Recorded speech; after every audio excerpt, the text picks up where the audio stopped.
का करत रू? पाउडर लगावतनी। चल ना मोहल्लो गांव के कोई घाटे तो यही ना चली का? लगाबे ना का चल ना चुप रहो। अरे छठी माई के बारात हा स्टेशन नहीं खा जाके हमरो पता बा अब बस करी आवत नहीं।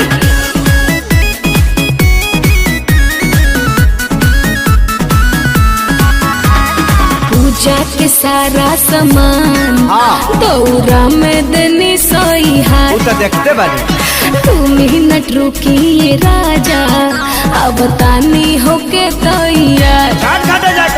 पूजा के सारा सामान दौरा में देनी सही हार। चला बहू तू मिनट रुकिए राजा अब तानी होके तैयार। भारी लगता सबके हुआ जाई घरे ता तू घाट जाई बुका। सबके हुआ जाई घरे ता तू घाट जाई बुका। मेकअप लगावाला के फेरा में और के बेरा बिताई बुका। मेकअप लगावाला के फेरा में और के बेरा बिताई बुका।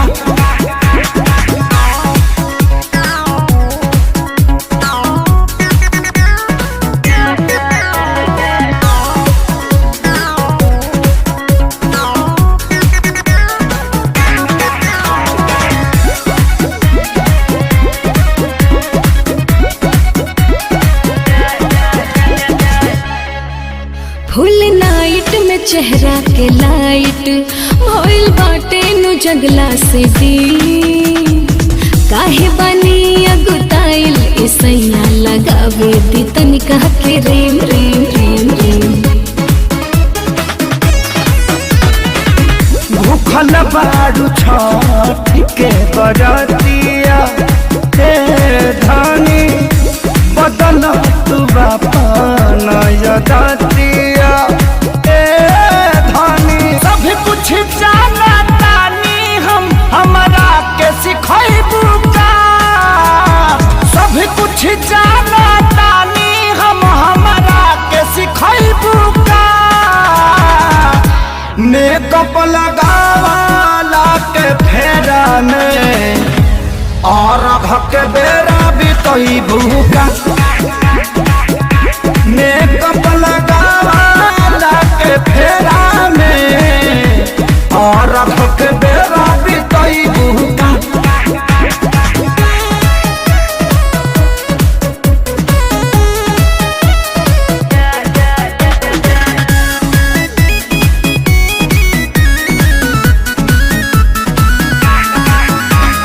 बोली न सैया खेसारी पूरा मन से व्रत कैले बानी। घाट पर पूजा करावे के खातिर सुनु के बोलैले बानी।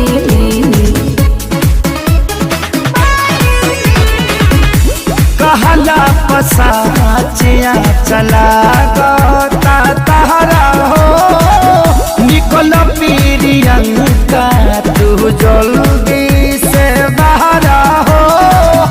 यादो राज देव नील कमल के लेट करई बुका। यादो राज देव नील कमल के लेट करई बुका। मेकअप लगावाला के फेरा में और भाके बेरा बितई बुका। मेकअप लगावाला के फेरा में और भाके बेरा बितई बुका। मैंने सब सामान सरिया का मोड़िए पला दे के चल। मेकअप लगावाला के फेरा